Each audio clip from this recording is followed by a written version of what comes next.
kita, bisa menyayangi kita gitu loh saudaraku ya. Dan memberi kekuatan buat hidup kita, menghibur kita. Amin saudaraku. Kapan itu saya jelaskan Allah itu sumber penghiburan, itu ayatnya kan 2 minggu atau 3 minggu lalu ya. Sumber penghiburan. Bukan cuma menghibur, tapi sumbernya. Ya, kita udah banyak belajar ya.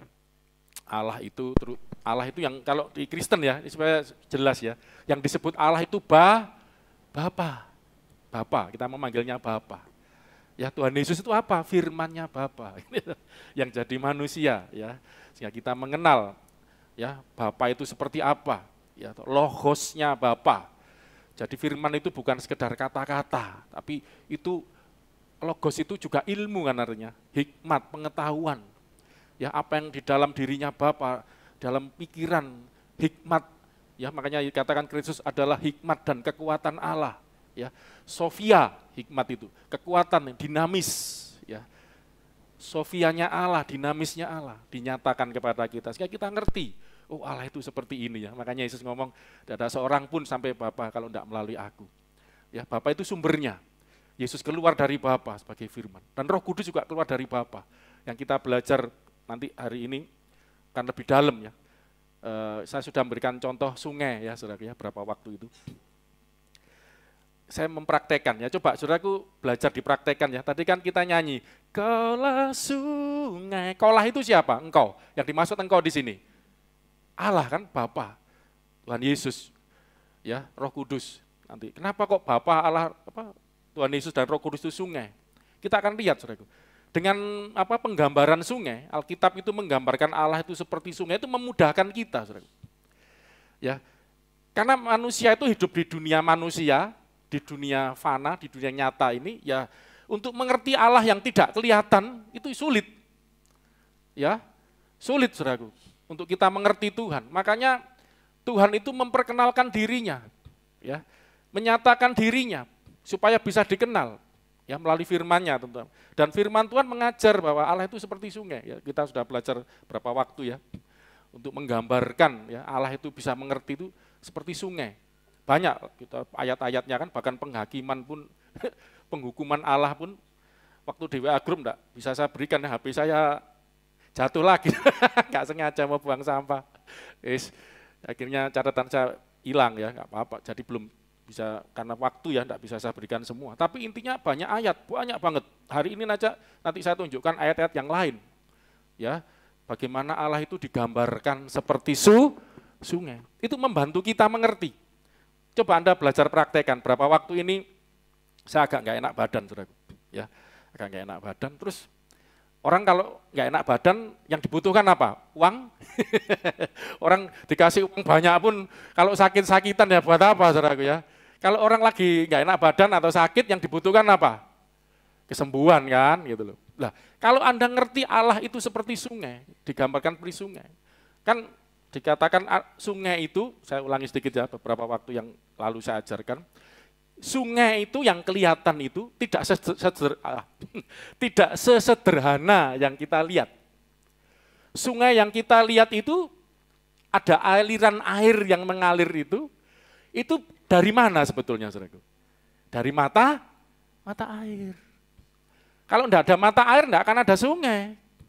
Ada sumbernya. Nah, kita kalau menggambarkan Allah Tritunggal seperti sungai itu, mata airnya itu adalah Bapa, sumber. Bapa itu artinya sumber.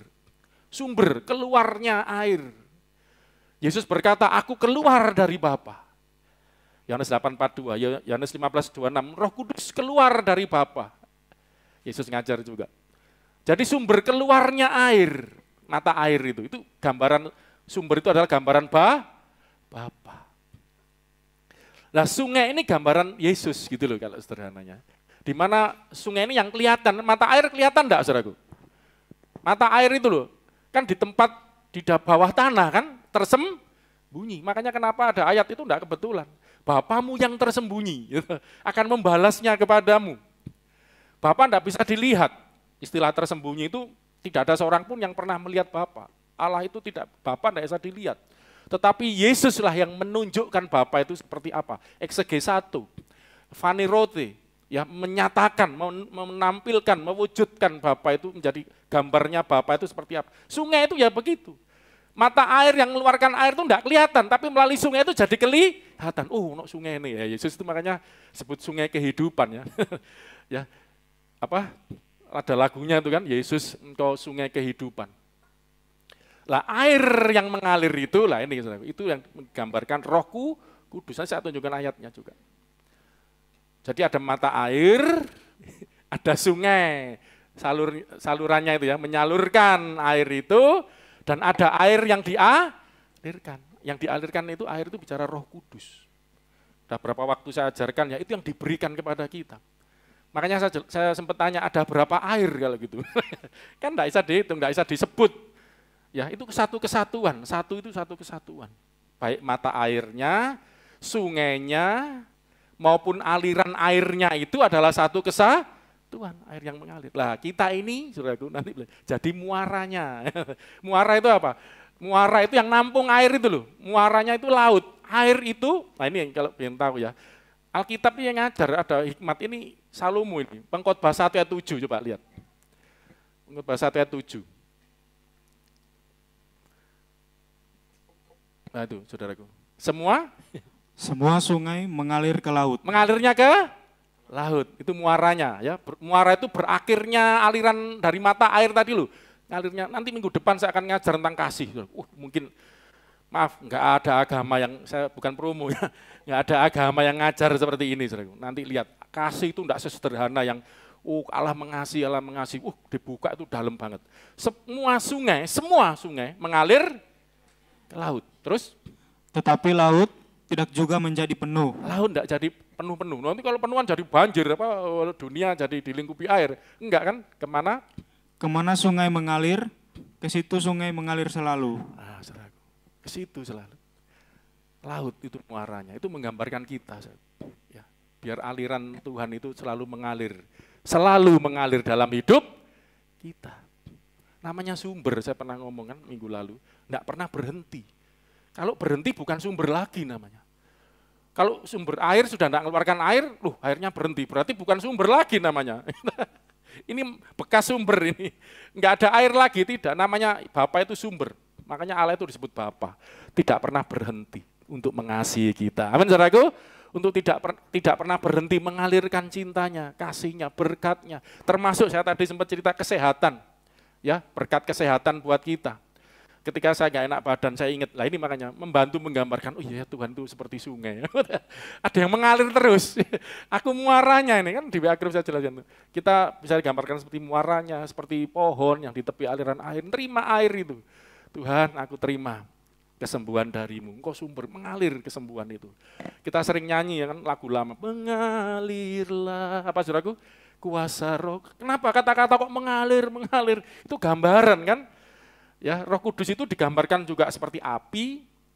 Ya, kalau ada waktu nanti saya tunjukkan, ada sungai api, Daniel pasal 7 itu. Di hadapan Tuhan dari takhta Tuhan itu keluar sungai yang berapi. Kalau di Wahyu kan ada sungai dari takhta Allah keluar sungai kehidupan. Ya, tapi istilah sungai ini penting banget supaya kita ngerti bahwa ini bukan saya menghubung-hubungkan ya, orang Jawa bilang ilmu gaduk. Digaduk-gaduk, enggak, saudaraku. Ini firman Tuhan gitu loh. Kaulah sungai, kehidupanku, kesembuhanku, amin. Yang sakit sudah sehat Pak Hari, percaya, gak apa-apa, biasa. Ingat sungai gitu loh, wah waras aku. Gak ada duit, wah sungai berkatku ini, sungai kehidupanku ya, ini luar biasa. Nanti jangan pulang dulu Pak Hari, saya mau ngomong masalah kan mau menikah anaknya nih. Saya juga ngomong, nikah itu juga butuh uang, maksudnya apa? Kebutuhan untuk ya pembekalannya bukan masalah rohani saja. Jiwa itu ada pembekalan yang pernah konseling pernikahan ya, Mas juga ya. Nanti itu ada pembekalan maksudnya itu kan coba yang rumah tangga. Jujur aja ya. Enggak ada rumah tangga yang enggak pernah ribut. Salah satu yang bikin buntung kok mangguk-mangguk sudah lama nggak ada suami. Dulu ya, ingat dulu. Yang bikin salah satu yang bikin ribut itu mesti apa? Yang bertengkar gitu ya. Ya biasa lah rumah tangga. Masalah salah satunya masalah keuangan. Gitu. Kalau hidup sendiri aja, ada uang nggak ada uang nggak masalah, ada pasangannya. Minta makan, minta bedak, waduh, kayak sambal ikan itu, misalnya apa, ya, lah ingat sumber, kaulah sumber, ya.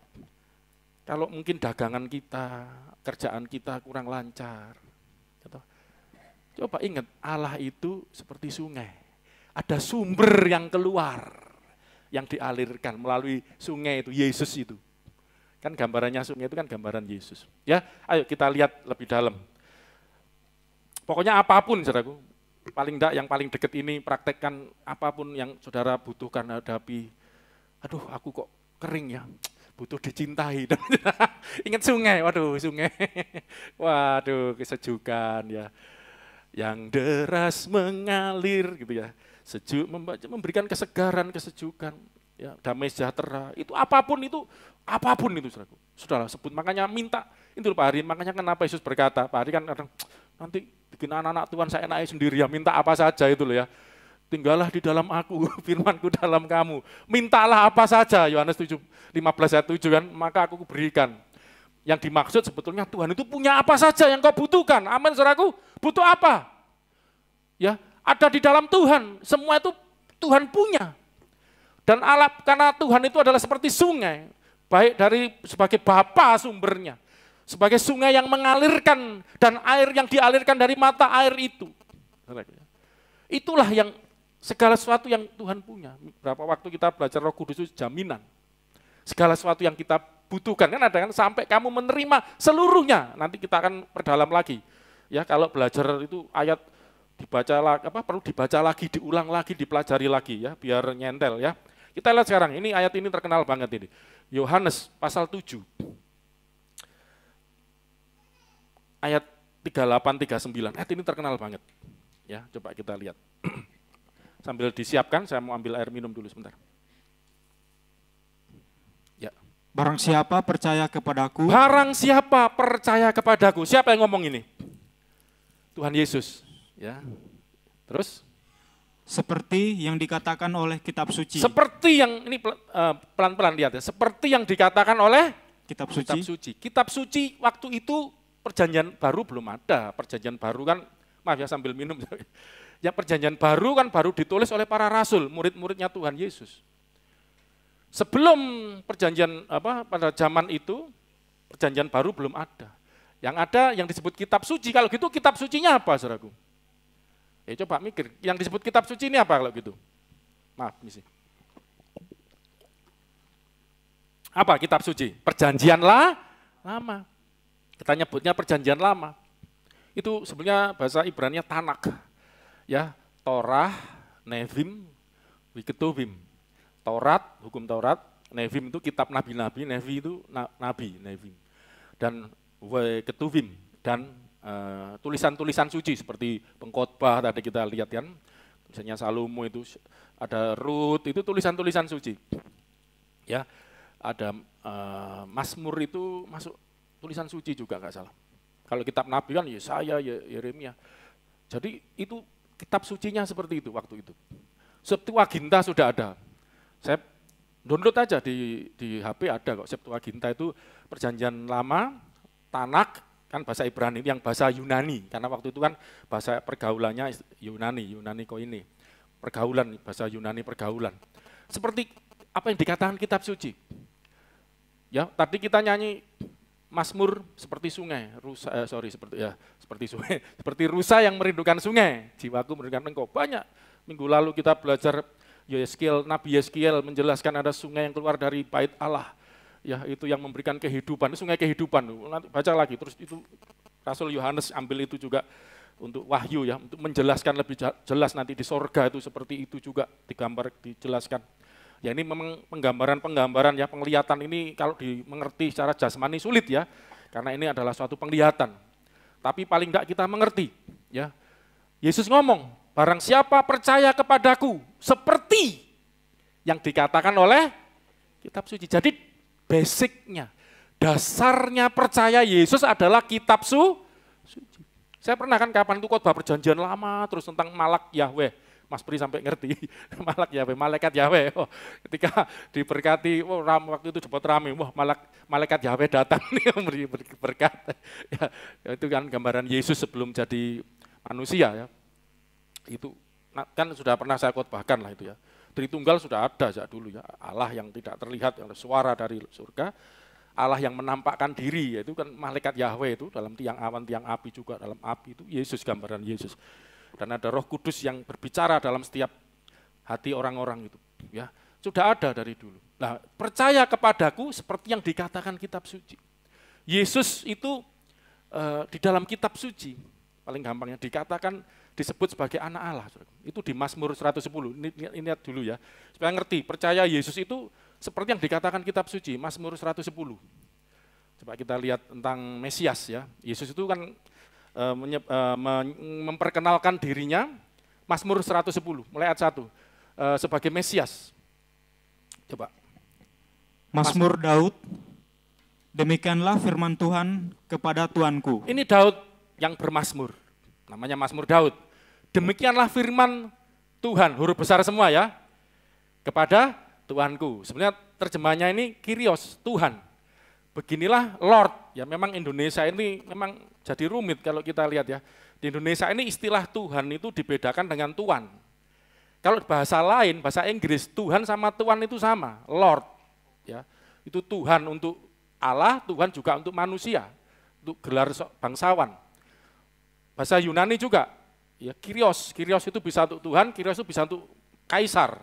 Gampangnya gitu. Bahasa Jawa ada Gusti, Gusti Allah, Gusti Prabu, juga ada Gusti Pangeran. Ya kan Gusti. Bahasa ini juga apa? Yang senor itu bahasa Spanyol ya. Senor. Yesus itu senor Tuhan. Senor Yesus. Lah manusia yang dihormati ya senor. Ya Indonesia aja, Tuhan sama Tuhan dibedakan, jadi bingung gitu. Padahal punya makna ini apa? Satu kata yang bermakna ganda.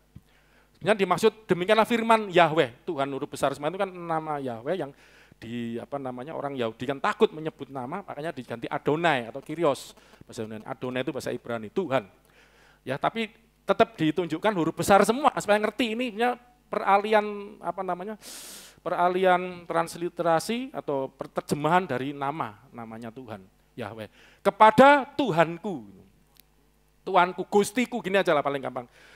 Daud ngomong gini, Yahweh, demikianlah firman Yahweh kepada Gustiku. Ini Daud yang ngomong. Gustinya Daud itu siapa? Makanya sempat, saya pernah khotbah ini ya, saya buka sedikit, enggak saya perdalam lagi nanti lama.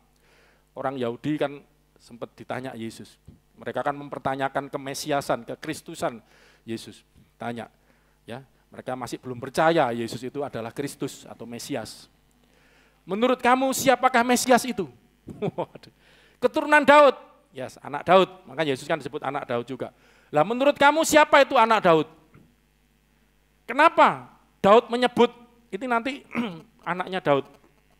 Menyebut anaknya ini Gusti. Gitu loh terjemahnya, Tuan. Kenapa? Gak bisa jawab. Ya karena mereka pikirannya duniawi, pikirannya apa? Fana. Melihat Alkitab itu harus berpikir secara rohani, saudara, enggak bisa. Ya enggak bisa berpikir secara jasmani itu enggak akan ngerti.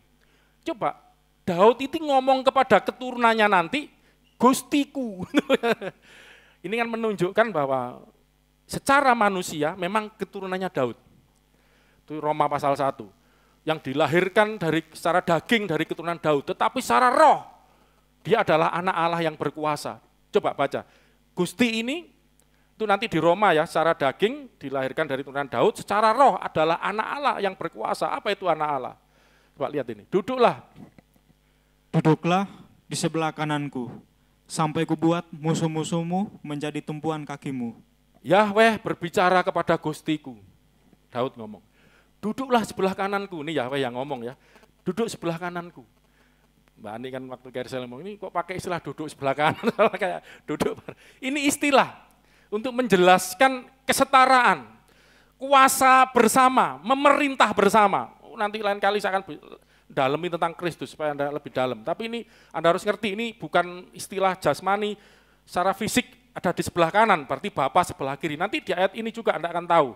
Ini bukan bicara tentang posisi, tapi ini bicara tentang kuasa. Ya, duduklah sebelah kananku, diberi kekuasaan sampai kubuat musuh-musuhmu menjadi tumpuan kakimu, diberi kemenangan. Ya, ini dalam keadaan sebagai keturunan Daud manusia. Terus coba ayat 2. Tongkat kekuatanmu akan diulurkan Tuhan dari Sion. Memerintahlah di antara musuhmu. Nah ini kepada anak Daud ini, turunan Daud ini duduk di sebelah kanan, diberi kekuasaan, diberi kekuatan untuk memerintah ya sebagai raja. 3. Langsung 4 aja. Ini bahasa syair semuanya biar cepat. Tuhan telah bersumpah dan ia tidak akan menyesal. Engkau adalah imam untuk selama-lamanya menurut Melkisedek. Tadi disebut raja, memerintah bersama Yahweh dengan tongkat kekuasaan, kekuatan, memerintah ya sebagai raja, juga sebagai imam. Makanya Kristus itu adalah raja juga imam. Dia juga nabi gitu loh istilahnya. Jadi satu Kristus itu 3 gelar atau 3 jabatan itu menjadi satu. 5. Tuhan ada di sebelah kananmu. Yahweh ada di sebelah kananmu. Coba, tadi kan gini, Yahweh itu ngomong gini pada Mesias tadi ya, turunan Daud tadi, pada Gustinya Daud tadi, duduklah di sebelah kananku. Berarti Yahweh di sebelah kiri. Tapi ayat ini ngomong Yahweh di mana? Di sebelah kanan. Ini kan bukan bicara posisi. Ini bicara Tuhan bersama ya si Mesias ini, sang Mesias ini di sebelah kananmu, Yahweh akan sebelah kananmu, ia meremukkan raja-raja pada hari murkanya. Makanya Yesus itu raja di atas segala raja. Ayat 6. Ia menghukum bangsa-bangsa sehingga mayat-mayat bergelimpangan. Ia meremukkan orang-orang yang menjadi kepala di negeri luas. Ya ini bicara penghakiman. Nanti saudara akan tahu loh ini yang diremukkan siapa. Nanti saudara bisa bandingkan Kolose. Saya nggak mau kejebak ke sini ya. Itu kuasa-kuasa raja-raja dunia. Perintah dunia. Maksudnya apa? Siapa sih penguasa dunia ini, saudaraku? Alkitab katakan penguasa dunia ini adalah si jahat. Itu loh. Ya itu nanti bisa dijelaskan banyak ayatnya. Yohanes berapa itu? 16 juga ada itu. Dunia penguasa dunia ini telah dihukum. Jadi saudara jangan bayangkan Tuhan menghukumi, bukan. Ini raja-raja, bukankah firman Tuhan katakan gini, musuh kita bukan darah dan daging, tapi roh-roh jahat di udara, pemerintah-pemerintah, penghulu-penghulu. Kenapa? Anak-anak Tuhan hidupnya kok banyak tantangan. Memang salah satunya sudah kita belajar karena dosa ya. Dosa itu upah dosa maut, itu yang bikin masalah. Yakobus, pencobaan itu, masalah itu datang bukan dari Allah, tapi dari hawa nafsumu, berarti dosa. Yang kedua, kenapa anak-anak Tuhan itu hidupnya penuh tantangan, kesulitan? Ya karena ada roh-roh jahat di udara, penguasa-penguasa, pemerintah-pemerintah, roh-roh jahat ini yang mengganggu kehidupan anak-anak Tuhan. Lah Yesus datang ini, Kolose pasal 2, untuk melucuti, untuk menghukum gitu loh. Dalam Yohanes 16 juga. Makanya Mesias itu datang untuk menyelamatkan kita, amin saudaraku. Ya toh? Lah Yesus ngomong percaya kepadaku seperti katanya kitab suci. Ini Yesus sedang salah satu ayat ini. Kitab suci sebut tentang Yesus itu seperti ini. Yesus pernah nyuplik ini dan dia pakai itu untuk dirinya. Ayat 7. Dari sungai di tepi jalan ia minum. Oleh sebab itu ia mengangkat kepala. Ya, dan selanjutnya kalau saya teruskan panjang nanti ya, menggambarkan Mesias itu seperti apa. Tapi paling tidak kita tahu bahwa Mesias itu memerintah ya, adalah raja. Dan orang Yahudi waktu itu banyak yang masih ragu-ragu menerima Yesus itu Mesias atau bukan. Yesus itu Kristus atau bukan. Makanya Yesus berkata, kita kembali ke Yohanes 7 ayat 38 tadi ya, nanti ke 39. Barang siapa percaya kepadaku, seperti yang dikatakan kitab suci. Kitab suci ngomong Yesus itu adalah Kristus. Di ayat yang lain, Mesias ini disebut anak Allah. Engkau ku peranakkan pada hari ini. Ada ayat seperti itu, saudaraku ya. Coba kita lihat ayatnya ya di Ibrani. Saya nggak nyiapkan ini sebenarnya, cuman ini penting ya. Istilah anak Allah itu di dalam kekristenan sangat penting, saudaraku. Ibrani 1 ya. bagaimana Yesus itu disebut anak Allah. Kita lihat Mazmur 2 ayat 7.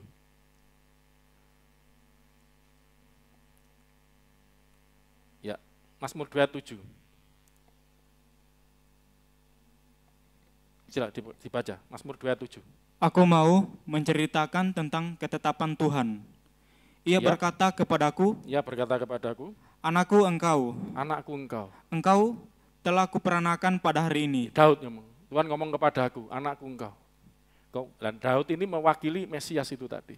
Jadi Mesias itu adalah anak Allah, nanti panjang yang jelasin. Cuman intinya barang siapa percaya kepadaku, seperti yang dikatakan, kembali ke Yohanes 7 tadi ya, dikatakan kitab suci. Bagaimana kita bisa percaya, menerima, percaya bahwa Yesus itu adalah anak Allah. Gitu. Yesus itu keluar dari Allah untuk menyatakan Allah. Itu disebut anak Allah itu seperti itu maksudnya. Sang Firman yang menyatakan Allah itu seperti apa. Ya, yang mengajarkan Allah itu seperti apa. Itu bukan sejak Yesus datang ke dunia, sebelumnya pun Yesus sudah saya sudah pernah mengajarkan ini di dalam surat Petrus ya. Para nabi itu menerima firman itu dari Kristus, ya, bicara tentang Kristus, ya, tentang firman itu.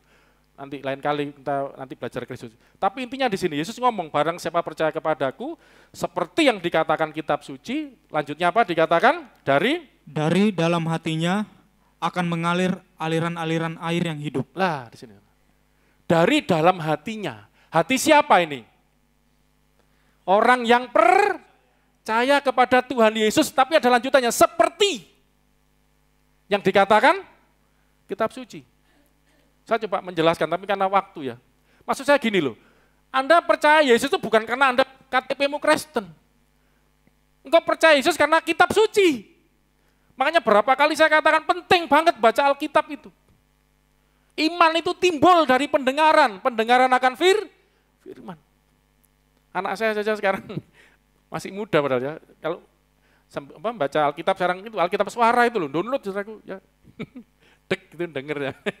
Tapi malah lebih banyak kan, mungkin baca capek ya mata ya, sambil dengerin gini lebih lama. Enggak ada. Jadi orang Kristen itu enggak ada alasan enggak baca Alkitab, enggak ngerti Alkitab itu enggak ada alasan sebetulnya. Maaf, ini penting banget. Percaya Yesus berdasarkan kitab suci.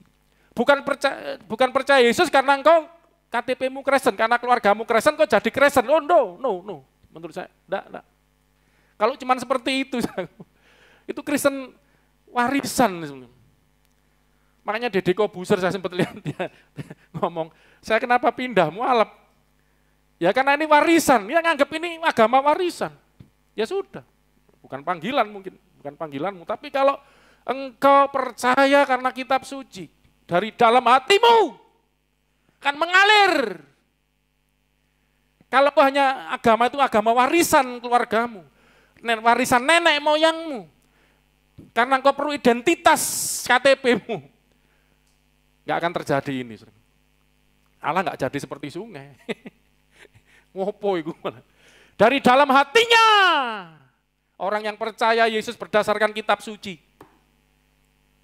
akan mengalir, apa tadi? Aliran air hidup. Apa itu? Ayat 9-nya jelasin.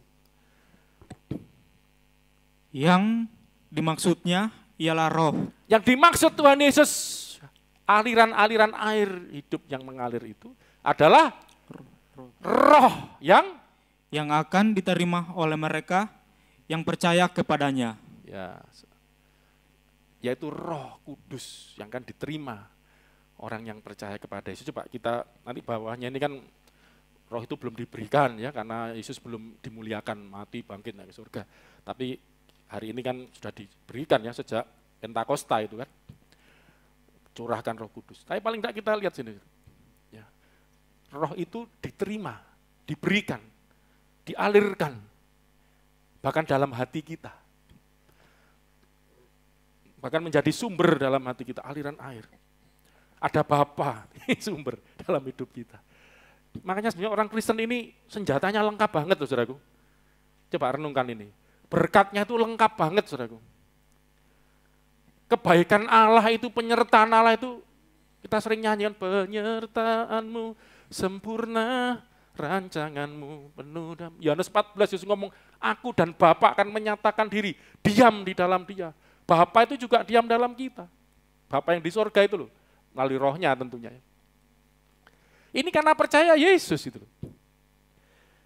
Jadi Yesus ini menjadi seperti sungainya gitu, saudaraku.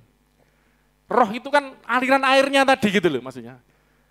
Jadi ada aliran air yang akan diterima melalui barang siapa percaya kepadaku, nerima Roh Kudus. Makanya waktu pencurahan Roh Kudus, keluaran Kisah Para Rasul 2 ayat, nah ini ayat 30 piro iki? 35 ya. 33. 33. Pada waktu pencurahan Roh Kudus. Ayo dibaca. Dan sesudah ia ditinggikan oleh tangan, Tuhan Yesus ditinggikan oleh tangan kanan Allah. Ini maksudnya naik ke surga itu loh, saudara. Dan menerima Roh Kudus yang dijanjikan itu. Ada Roh Kudus yang dijanjikan, nanti kita akan lihat. Roh Kudus itu sudah dijanjikan. Makanya Yesus ngomong, barang siapa percaya kepadaku akan menerima Roh Kudus, kan kita sederhanakan aja kan, aliran-aliran air hidup kan bicara Roh Kudus. Kalau kamu percaya padaku, kamu akan terima rohnya Allah. Ya, Roh Kudus. Kamu akan terima Roh Kudus itu. Ya, yang dijanjikan itu. Nanti kita ngelihat janji-janji Allah tentang Roh Kudus. Yang dijanjikan itu, maka dicurahkannya apa yang kamu lihat dan dengar di sini. Maka dicurahkannya, ini Tuhan Yesus. Setelah ditinggikan oleh tangan kanan Allah, menerima Roh Kudus yang dijanjikan, dicurahkan. Jadi Tuhan Yesus itu menjadi pengantara bagi Roh Kudus. Tanpa Tuhan Yesus, orang tidak akan menerima Roh Kudus. Kita akan lihat ayat-ayat bagaimana janji tentang Roh Kudus ini. Kita lihat janjinya dulu ya. Setelah itu bagaimana Tuhan Yesus sendiri yang menyatakan, Dia yang mencurahkan itu. Kita lihat dulu janjinya itu di Yoel pasal 2. Yoel pasal 2, 38. Coba dilihat, Yoel pasal 2, 38.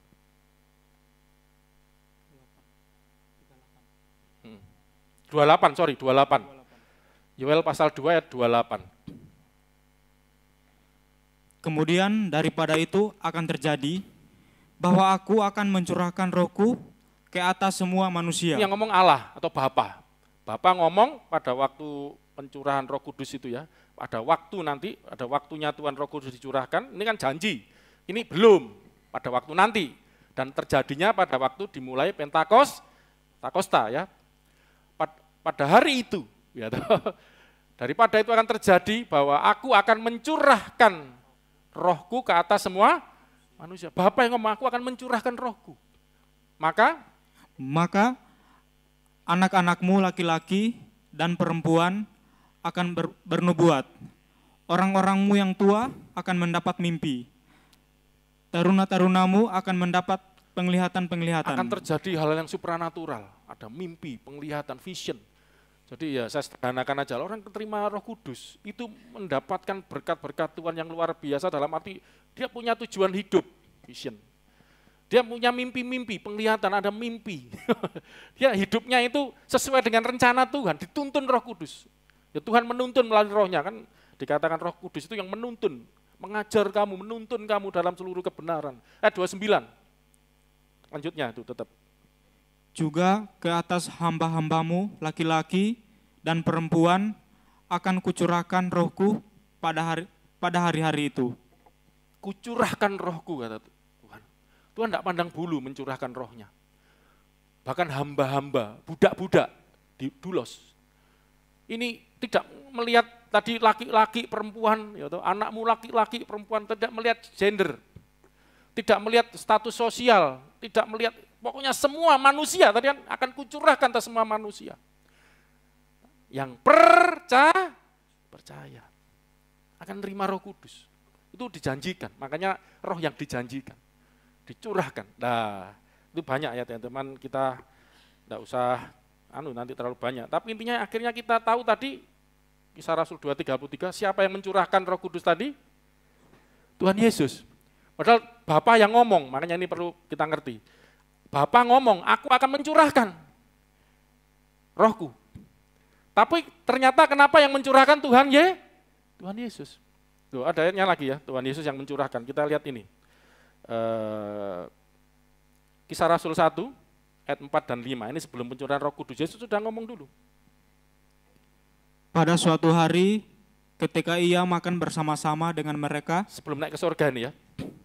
ia melarang mereka meninggalkan Yerusalem dan menyuruh mereka tinggal di situ menantikan janji Bapa. Nah, janji, tadi kan masih dijanjikan soalnya ya. Yang demikian katanya, telah kamu dengar daripadaku. Lanjut. Sebab Yohanes membaptis dengan air, Ada baptisan Yohanes, baptis air ya. Chandra sudah kapan itu? tetapi tidak lama lagi Nggak lama lagi kamu akan dibaptis dengan Roh Kudus. dibaptis dengan Roh Kudus. Nanti lain kali kita bicara baptis dengan Roh Kudus itu apa. Ada Roh Kudus yang dicurahkan itu. Ini Yesus ngomong. Lah, kita bisa bandingkan dengan Lukas 29 ayat 49. Ya. Lukas 24. Paling terakhir kok 29. Enggak kacamata loh, 4 kayak 9. Iya benar. Lukas 24 ayat 49. Wah, Mas juga enggak ngantuk berarti. Sampai ngerti. Dan aku akan mengirim kepadamu, Ya, ini Tuhan Yesus ngomong sebelum naik ke surga. Dan aku akan mengirim kepadamu pada para rasul, murid-muridnya, apa yang dijanjikan Bapakku. apa yang dijanjikan padamu, Bapakku. Tadi yang dijanjikan Bapa kan Roh Kudus yang akan dicurahkan tadi. Tetapi kamu harus tinggal di dalam kota ini Yerusalem tadi kan, suruh tinggal di situ. sampai kamu diperlengkapi dengan kekuasaan dari tempat tinggi. Yaitu Roh Kudus, kamu akan terima kuasa kalau Roh Kudus turun atas kamu. Jadi Bapa yang menjanjikan, Bapa mau mencurahkan, punya kehendak, punya rencana untuk mencurahkan rohnya. Nanti sebagai sumber kan, roh yang keluar dari Bapa. Tapi Yesus yang mencurahkannya tadi, yang menyalurkan istilahnya, pengantaranya. Ya, Yesus itu adalah pengantara. Kita bisa lihat itu dikunci di ayat ini, Yohanes 15:26, sudah saya katakan tadi ya. Ini sebenarnya kalau pelan-pelan membaca ayat ini, Anda akan ngerti hubungan Bapa, Tuhan Yesus dan Roh Kudus. Coba ayat ini. Jikalau penghibur yang akan kuutus dari Bapa datang, yaitu Roh kebenaran yang keluar dari Bapa, ia akan bersaksi tentang aku. Coba kalau Anda lihat pelan-pelan Anda akan ngerti. Jikalau penghibur, itu kan istilah gelarnya Roh Kudus ya, yang akan kuutus. Siapa yang mengutus? Ini yang ku ini, yang bicara ku ini siapa? Tuhan Yesus. Kuutus dari siapa? Bapa. Kok dari Bapa? Yaitu roh kebenaran yang keluar dari Bapa. Jadi Roh Kudus itu keluar dari Bapa. Seperti tadi loh, sumber air itu loh saudaraku. Sumber keluar air. Tapi siapa yang menyalurkan ini? Kan kuutus. Kucurahkan. Dia menerima setelah ditinggikan dengan tangan kanan Allah dimuliakan. Dia menerima Roh Kudus yang dijanjikan dicurahkan. Jadi penyalurnya gitu loh. Loh kenapa kok begitu Pak? Ya itulah Allah Tritunggal. Ya, makanya Yesus ngomong tanpa aku enggak seorang pun sampai pada Bapa. Tanpa aku kok enggak juga nerima apa yang dari Bapa. Enggak sampai sana juga enggak nyampe nerima yang dari Bapa. Makanya Tuhan Yesus itu kuncinya. Jalan kebenaran dan hidup. Tidak ada seorang pun yang sampai. Ini jalannya. Makanya saudara-saudara sebagai orang Kristen ini bersyukur mengenal Yesus. Amin. Dan percayanya tadi ini masalahnya sesuai dengan kitab suci itu loh. Kalau gitu perlu belajar nah. Nah, itu kan yang dimaksud perjanjian lama. Tapi kalau gitu perjanjian baru enggak. Oh, jangan salah. Para rasul itu menuliskan perjanjian baru itu dengan tuntunan Roh Kudus, juga 4 Injil itu kan, Matius, Markus, Lukas, Yohanes itu para rasul menuliskan, menyaksikan apa yang mereka dengar yang diajarkan Yesus, dituliskan di situ. Itu kan menjelaskan perjanjian lama. Menjelaskan aku tidak meniadakan hukum Taurat, aku menggenapi. Jadi perjanjian lama itu disempurnakan istilahnya gitu ya. Jadi Yesus tidak membatalkan, di Kristen itu tidak ada ya hukum dibatalkan. Soalnya kalau teliti ya agama seberang itu, itu ada mansuh istilahnya. Jadi ada ayat yang dimansuhkan, abrogation, dibatalkan, abrogate. Jadi ada ayat yang baru, makanya kadang-kadang sering macam-macam. Yang satu kenapa kok boleh jihad, boleh bom bunuh diri, gitu. Satunya enggak, karena itu udah dibatalin. Enggak tahu itu mereka sendiri lah, bukan urusan saya. Nanti dianggap mencampuri agama. Tapi intinya karena ada hal yang seperti itu jadi perbedaan. Kalau di kita ada perbedaan itu karena yang satu mendalami, yang satu kurang, kalau menurut saya gitu. Di Alkitab itu enggak ada yang dibatalkan, saudaraku. Enggak ada. Misalnya gini, ini contoh aja, ini sambil santai. Perjanjian lama, imamat enggak boleh makan babi. Enggak boleh, saudaraku. Sebenarnya orang itu kenapa kok babi aja? Banyak loh yang enggak boleh. Binatang yang mati lemas. Saudara tahu enggak ikan teri itu? Itu matinya kenapa? Lemes. Loh, ya ikan teri kan disaring dia mati sendiri. Ikan yang tidak bersisik. Ya lele. Oh, saya jual pecel lele. Orang kenapa kok nyerangnya ke babi terus itu loh, saudara. Karena wajahnya jelek, mungkin lucu hidungnya. Wes diharam-haram no. Banyak yang onta haram, maaf saudara, seberang malah makan onta. Tidak apa-apa. Kelinci, pelanduk, haram, binatang yang tidak berkuku belah. Oh banyak kalau bicara haram, kata yang binatang hidup di dua alam. Apalagi kata, kepiting ya semua haram, terus kocok dipangan kabeh. Kok babi tok ya, saudara. Sakno babi, enak padahal. Lah kenapa dalam perjanjian baru setelah Yesus datang kok boleh? Kenapa, saudara? Lu apakah itu dibatalkan? Tidak, ini masalah pendalaman pemahaman. Ya salah satu ayat waktu itu kan orang bicara najis kan, kalau orang Yahudi itu wah, aturannya luar biasa. Saudara kalau makan cuci tangan enggak, saudara? Ada yang saking laparnya, kok Fandi ketawa, sudah lapar Pak, sikat aja itu. Kalau kita cuci tangan untuk kesehatan ya. Kalau mereka untuk kesucian, itu hukum Taurat. Waktu itu murid-murid Yesus lapar, ngambil bulir-bulir gandum ya, langsung dimakan gitu aja. Loh, enggak cuci tangan. Mereka sampai mendetail gitu. Makan nggak cuci tangan. Untung nggak pas makan babi karena orang Yahudi enggak ya. Jadi nanti silakan itu nanti di konsili pertama di Yerusalem, Kisah Rasul 15 nanti diatur. Orang Yahudi tetap enggak boleh makan babi. Orang Yahudi karena mereka masih ya menghormati hukum Taurat. Tapi orang yang di luar Yahudi termasuk kita boleh. Tapi itu ada aturannya ya, enggak boleh percabulan sama darah ya, makan darah. Jadi masalah pemahaman, nanti ada pembaruan, itu bukan dibatalkan, masalah pemahaman. Ya. Yesus ngomong, bukan apa yang masuk ke dalam mulut yang menajiskan. Kenapa? Karena apa yang masuk ke mulut, keluar ke jamban. Jamban itu apa? WC. Apa yang kau makan akhirnya juga keluar ke jamban. Tidak ada, itu cuma jasmania. Tetapi apa yang keluar dari mulut, itu yang menajiskan kamu. Karena apa yang keluar dari mulut, meluap dari hati. Itu bicara apa? Perkataan. Itu lebih gawat itu. Makanya dari situ, nanti itu dikembangkan terus. Itu bukan, Yesus makanya aku datang bukan membatalkan. Orang Yahudi sampai hari ini, orang Kristen Yahudi pun tidak makan. Karena keturunan Abraham mereka. Gitu. Mereka enggak masalah. Tapi yang makan pun enggak masalah, karena memang kita enggak nerima hukum Taurat.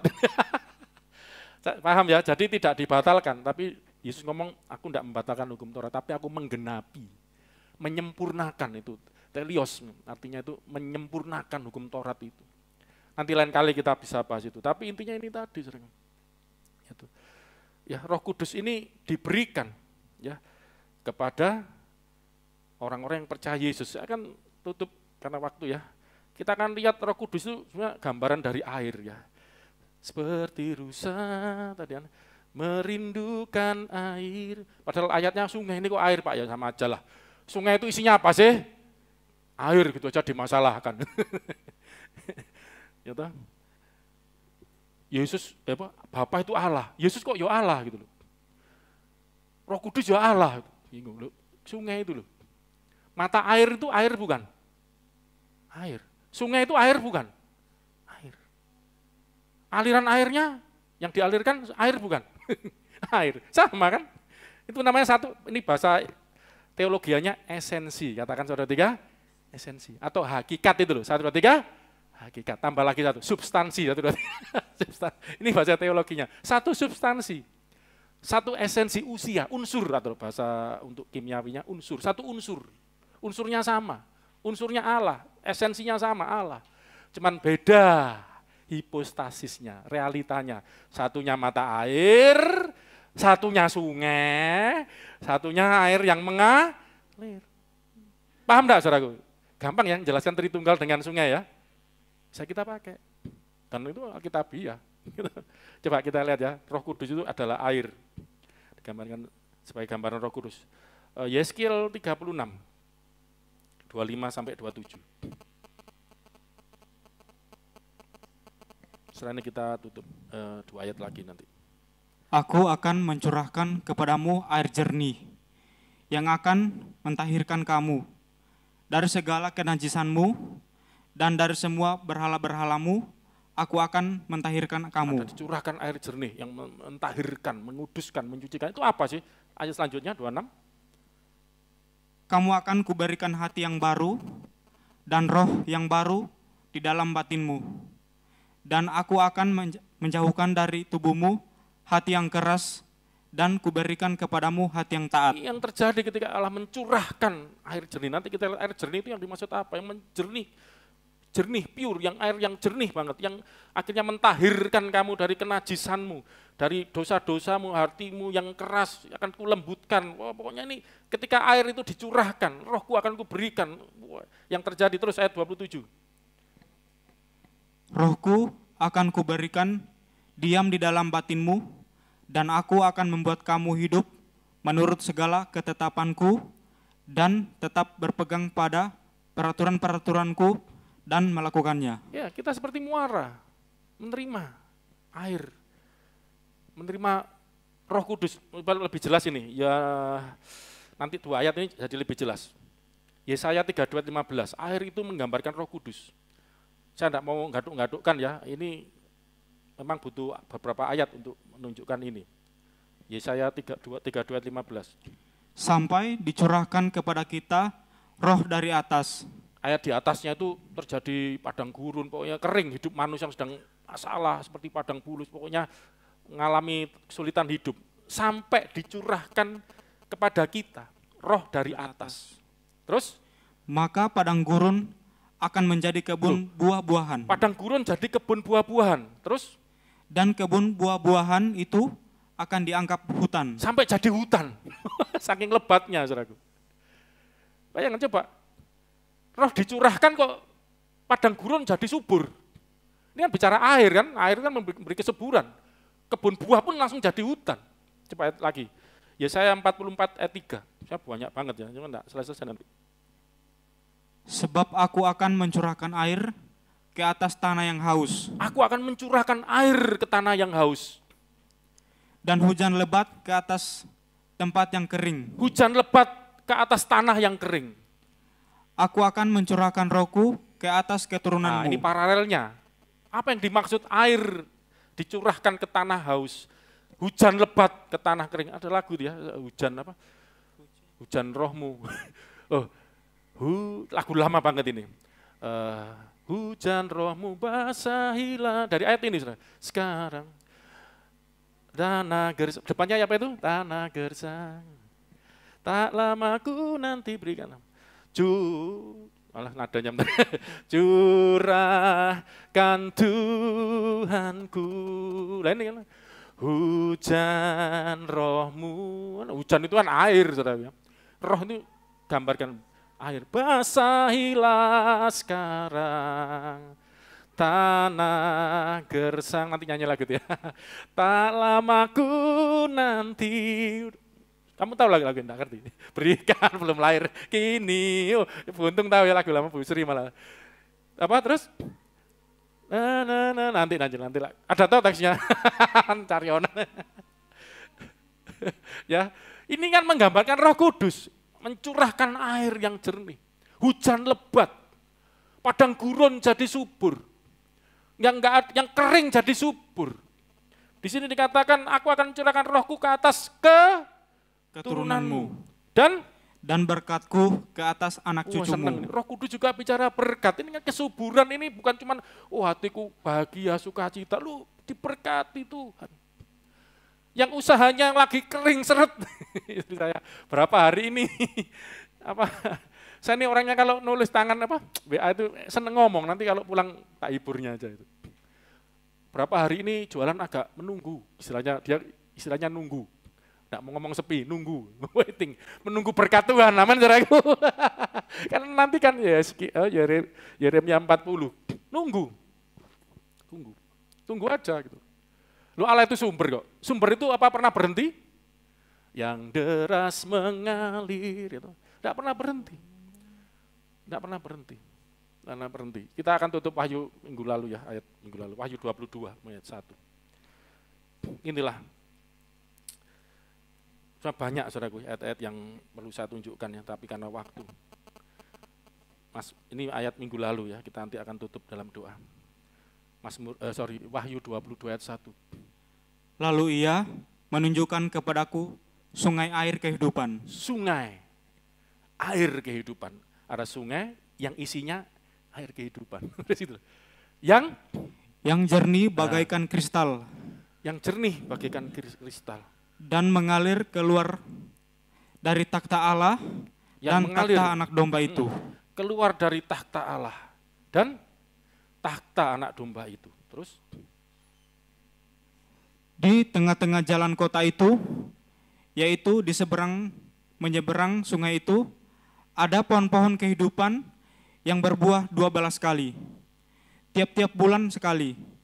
Dan daun pohon-pohon itu dipakai untuk menyembuhkan bangsa-bangsa. Ada sungai yang berisikan air kehidupan yang mengalir dari mana? Takhta Allah. Ya, itu Wahyu pasal sebelumnya saya tunjukkan, itu bicara tentang roh. Nanti Wahyu pasal 1 ayat 4. Siap Jo, siap musiknya. Wahyu 1 ayat 4.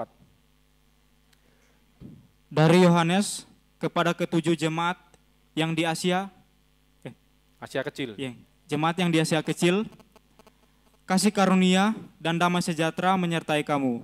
Dari Dia yang ada dan yang sudah ada dan yang akan datang, dan dari ketujuh roh yang ada di hadapan taktanya.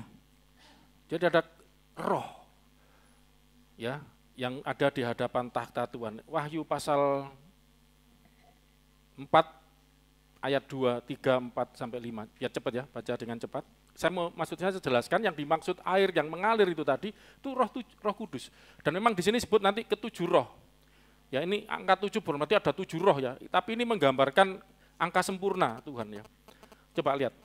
Segera aku dikuasai oleh roh, dan lihatlah, sebuah takhta terdiri di surga, dan di takhta itu duduk seorang. F ya. Dan Dia yang duduk di takhta itu, ini menggambarkan Allah ya. Nampaknya bagaikan permata yaspis dan permata sardis. Ya saking tidak bisa digambarkan, begitu indahnya, begitu luar biasanya. Terus. Dan suatu pelangi melingkungi takhta itu, gilang gemilang bagaikan zamrud rupanya. Ayat 4. Dan sekeliling takhta itu ada 24 takhta. Dan di takhta-takhta itu duduk 24 tua-tua yang memakai pakaian putih dan mahkota emas di kepala mereka. Saudara tahu enggak yang dimaksud takhta yang diduduki oleh 24 tua-tua? Itu gambaran apa, saudara? Sering baca Wahyu ini, tahu enggak? Kenapa kok angka 24? Mesti pernah diajarin enggak? Kenapa angka 24? 24 itu dari 12 sama 12. Itu bicara umat Tuhan. 12 suku Israel. Perjanjian lama kan? Zaman perjanjian lama. Perjanjian baru 12 rasul. Itu gambaran umat Tuhan gitu loh. Mewakili umat Tuhan. Ya, banyak Mbak Tuhan nyebut ini gambaran gereja Tuhan. Ya, gereja atau umat Tuhan perjanjian lama, perjanjian baru. Itu nanti ada 12 batu ya, suku Israel, 12 nama para rasul. Nanti kapan-kapan belajar Wahyu ya. Belajar Wahyu butuh duit, butuh berkat, diajari Wahyu mumet ndase ya. Belajar Tritunggal aja udah pusing-pusing apa. Nanti saya aja kecil sedikit-sedikit saya cipratkan aja. Tapi ini 24 itu gambaran. Jadi ada takhta ada penglihatan tentang Allah yang tidak bisa digambarkan seperti pelangi, seperti saking berkilo per mata ya. Itu kan bukan orang, ini terjemahan orang itu juga salah ya. Itu seseorang itu menunjukkan ada satu pribadi itu, tapi tidak bisa digambarkan wujudnya. Seperti pelangi, dan dari tahtanya itu ayat 5-nya terus ada sekelilingnya itu ada takhta, 24 takhta itu bicara umat Tuhan. Nanti kan makanya kita memerintah bersama dengan Tuhan Yesus sebagai Raja itu nanti karena berdasarkan ayat ini. Terus, tapi lain kali dibahas. Ayat 5. Dan dari takhta itu keluar kilat. Allah ya, yang di tengah-tengah umat Tuhan itu tadi. Dari takhta itu keluar kilat, dan bunyi guruh yang menderu, dan 7 obor menyala-nyala di hadapan takhta itu. Keluar kilat, keluar bunyi guruh, keluar api yang menyala-nyala di hadapan takhta itu. Itulah ketujuh roh Allah. 7 roh Allah. Jadi keluar dari takhta Allah, keluar dari Allah, roh Allah. Ada air kehidupan yang tercurah untuk menyegarkan, menghidupkan kembali padang gurun. Ya, ini terakhir ya, Wahyu 5 ayat 6. Memang agak dalam ini, tapi ini sepintas saja saya jelaskan. Wahyu 5 ayat 6. Di tengah-tengah. Maka aku melihat di tengah-tengah takhta dan keempat makhluk itu. Nanti ada 4 makhluk yang ada seperti singa, seperti lembu, itu menggambarkan kerubim ya. Nanti itu malaikat makhluk kudus ya, kerubim. Terus dan di tengah-tengah tua-tua itu. Yang 24 tadi. Tua-tua tadi tahtanya ada berapa? 24. Gambaran umat Tuhan, itu gambaran di sorga. Ya saudara tidak bisa bayangkan secara harafiah ya, jasmani, tapi itu menggambarkan di sorga itu Allah memerintah bersama para malaikat, bersama anak-anaknya, umat Tuhan gitu loh, gambarannya gitu ya. Terus di tengah-tengah itu, tengah-tengah tua-tua itu berdiri seorang anak domba. Domba seorang. Berdiri seekor anak domba. Anak domba, ini menggambarkan Tuhan Yesus yang seperti telah disembelih. Menggambarkan Yesus yang telah mati, tersalib.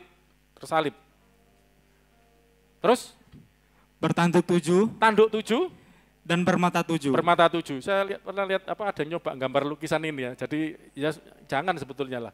Dilukis ada bisa melukis dengan benar itu. Jangan. Tapi paling enggak ada anak domba seperti yang tersembelih ya. Ya memang gambarnya ini lehernya disembelih, belum putus tapi itu Pak siapa ya saya nyebut lah, senior dulu. Kadang-kadang saya ini kurang setuju ya kalau melukis hal yang rohani nanti malah keliru gitu, repot. Kalau melukis maaf ya Yesus gembala, bawa domba enggak apa-apa, ini gambaran gembala. Enggak masalah, coba kalau melukis seperti ini, bermata 7, bertanduk 7, kayak apa menjadi kadang keliru nanti.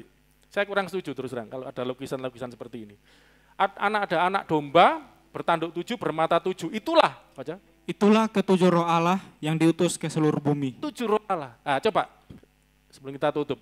Tadi ada ketujuh roh Allah seperti keluar dari takhta Allah, gambarkan di Wahyu yang terakhir itu seperti air yang mengalir, seperti obor nyala api yang keluar dari itu 7 roh Allah. Keluar dari Allah, dari tahtanya Allah. Kenapa sekarang kok ada di tanduknya, di matanya anak domba? Ada 7 tadi, tanduk 7, mata 7. Itu 7 roh Allah yang diutus ke bumi. Kenapa saudaraku? Kenapa? Ada kata kuncinya. Coba dibandingin lagi ya. Pasal 4 ayat 5, coba bandingin. Coba Anda teliti enggak? Baca Alkitab, percaya Yesus sesuai kitab suci. Belajar Alkitab beneran, coba. Wahyu 4 tadi loh, ayat 5, bandingkan, coba. Dari takhta itu, tahtanya Allah yang ini ya. Dan dari takhta itu keluar kilat dan bunyi guruh yang menderu. Makanya waktu di bukit namanya tuh, orang Israel ketemu di mana itu? Bukit Sinai, Gunung Sinai. Itu kan ada seperti nyala api, kilat guruh. Ini hadirat Tuhan. Bunyi yang menderu dan guruh yang menderu dan 7 obor menyala-nyala di hadapan takhta itu. Itulah ketujuh roh Allah. Berarti roh Allah itu kalau bicara posisi ya, ada di mana? Di takhta Allah, keluar dari Allah. Tapi kenapa di Wahyu pasal ini tadi, 5 ayat 6? Coba, baca lagi. Maka aku melihat di tengah-tengah takhta dan keempat makhluk itu, dan di tengah-tengah tua-tua itu berdiri seorang Seekor anak domba orang tadi loh. Seekor anak domba yang seperti telah disembeli, bertanduk 7, bertanduk 7 dan bermata 7. Itulah ketujuh roh Allah yang diutus ke seluruh bumi. Apa bedanya, saudara? Apa bedanya? Coba teliti enggak? Sama-sama ketujuh roh Allah. Bedanya di mana? Mau coba sampai underline ini. Yang diutus ke seluruh bumi. Ini kan enggak tadi Yohanes 15 ayat 26. Coba tutup ini. Nanti kita nyanyi lagu ini ya. Yohanes 15, 26. Ayo cepat. Jikalau penghibur yang akan kuutus dari Bapa datang, yaitu roh kebenaran yang keluar dari Bapa, ia akan bersaksi tentang aku. Roh kebenaran yang keluar dari Bapa, kuutus. Inilah ketujuh roh Allah yang diutus. Siapa yang mengutus? Tuhan Tuhan Yesus. Ini loh saudara Tritunggal itu. Ya memang gambarkannya sulit, ada takhta Bapa, ada Yesus anak domba, ya jangan dilukis lah. Jadi gini, ada roh, 7 roh Allah, 7 roh yang di takhta Allah, ada 7 roh juga di dalam anak domba tadi, tanduk 7, mata 7. Itu yang diutus ke bumi. Jadi anak domba atau Yesus, gelarnya Yesus kan. Anak Allah, anak domba Allah. Itu yang mengutus, mencurahkan roh. Barang siapa percaya kepadaku, mau percaya Yesus, dari yang di gereja, yang di tempat masing-masing. Sesuai dengan, katakan bersama-sama saya, percaya kepada Yesus, sesuai dengan kitab suci. Ayo, baca firman Tuhan. Iman bertumbuh, pengenalan kepada Allah bertumbuh. Anda maaf, jujur, sampai Kristen sampai hari ini pernah belajar enggak? Allah Tritunggal itu seperti sungai. Pernah mendalami enggak? Ayo coba renungkan. Dan ini karena kita mau belajar terus. Amin, saudaraku. Curahkan Tuhanku